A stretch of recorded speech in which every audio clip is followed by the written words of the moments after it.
Hey, what's up, y'all? I was just sitting up here doing some thinking, and I was like, there's a lot going on right now in this world, and sometimes raising children can be a challenge. And so I was just thinking, what are some things that I instilled in my children, my older children, that are now 24 and 27 years old?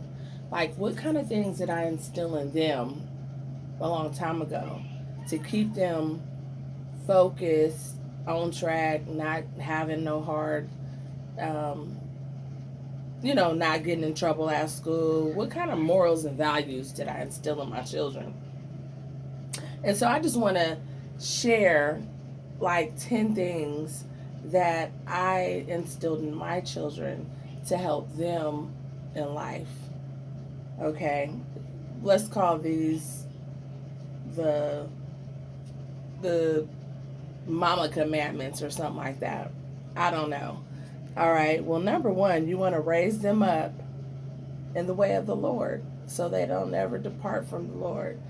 And I can't remember exactly how the scripture goes, but raise a child up in the way of the Lord and he'll never depart. It goes something like that.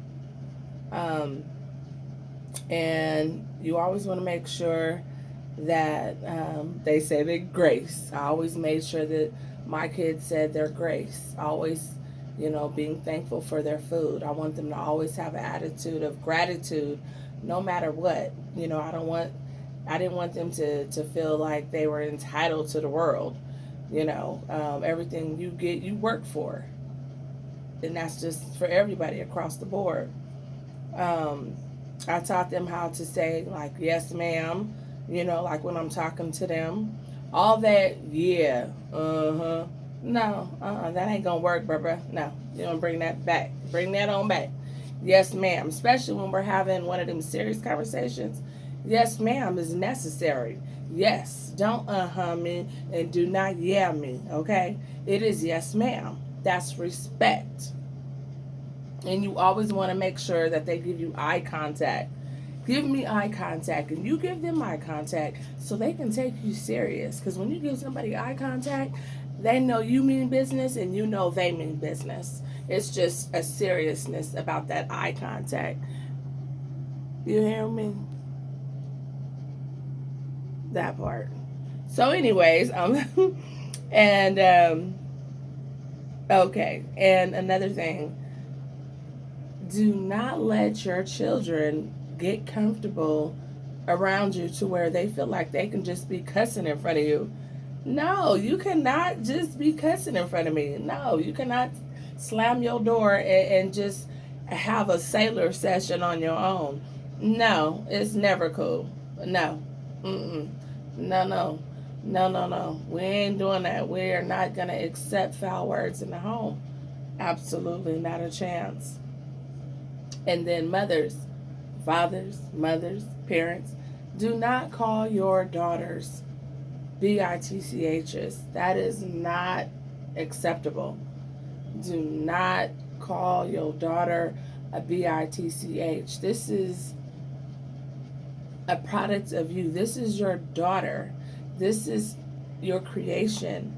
You want her to feel empowered, not belittled, and not to that word or any other degrading word.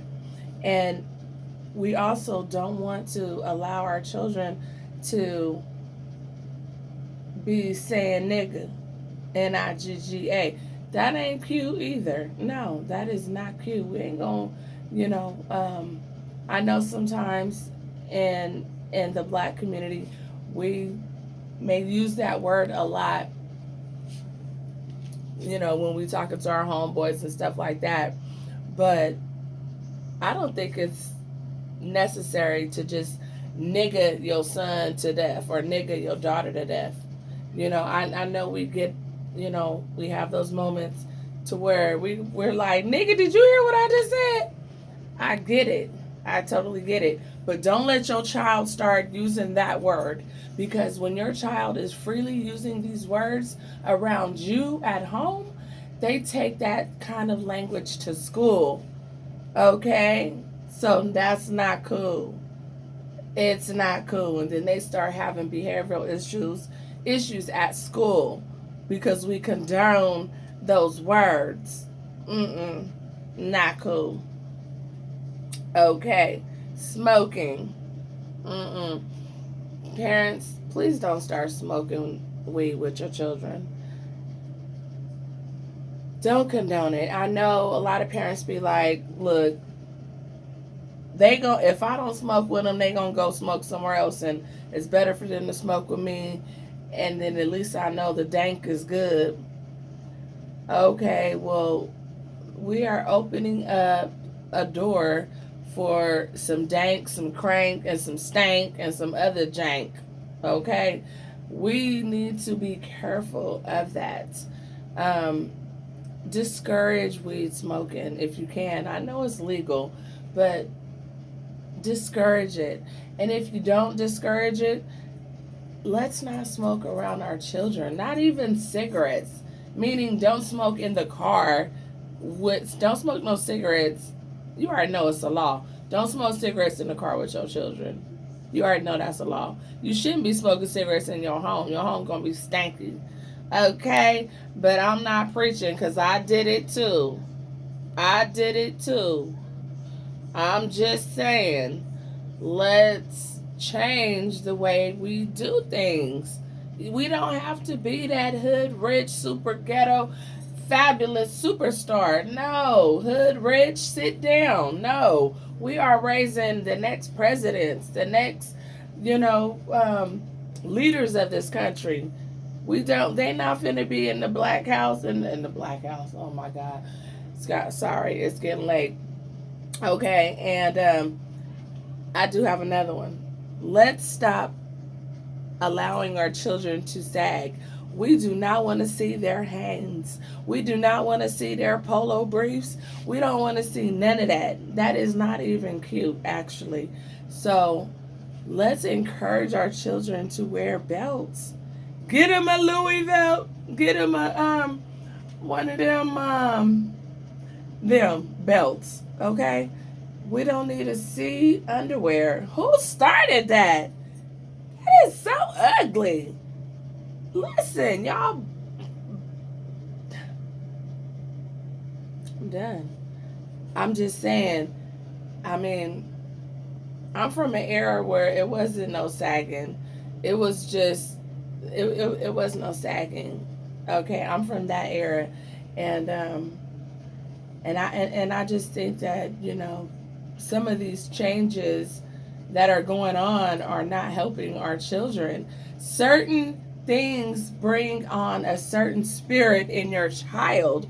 Even if even if your child is getting, I know people gonna get mad at me, especially the children. In my opinion, this is just my opinion. I'm entitled to it. If you don't like it, back up. This is all I'm saying. My 13 and under daughter is not gonna be wearing no eyelashes, boo. I don't wear eyelashes, the one by one kind. I may throw me on a full panel, but I mean, they get nails done, and they get their nails done, and they be like, cause I work with kids, so they get their nails done, and they think they cute, and they acting grown. So I'm just saying, if you don't want Missy to grow up fast, you may want to slow down on some of them eyebrow waxes and some of them nail, going to see Sally Nails every 2 weeks. I'm just saying, because those things bring on certain spirits in our children. We need to keep our children. They only got 18 years to be a little. So I just wanted to share, those things. That was just my personal opinion. Okay. I hope I didn't offend anybody. That was not my idea. I just feel that we need to really watch the way we do certain things. There's certain spirits that come with certain things that we allow our children to be a part of. I'm not even gonna get on all of those games right now because I'm going through the Fortnite funk with my kids. I'm going through the Fortnite funk and the Call of Duty wannabe. I'm going through that. So I'm not gonna touch up on that, right now. I'm just gonna stay in my lane where I have experience at, which is no sagging, no cussing, no B calling, no in calling. Look me in the eyes. Yes, ma'am. Um, I wrote it down. Grace, so they can remain grateful. And number one, raise your child up in the ways of the Lord. That's it. So I hope I could help out, somebody that. I hope somebody could use any of the information that I'm sharing. Deuces.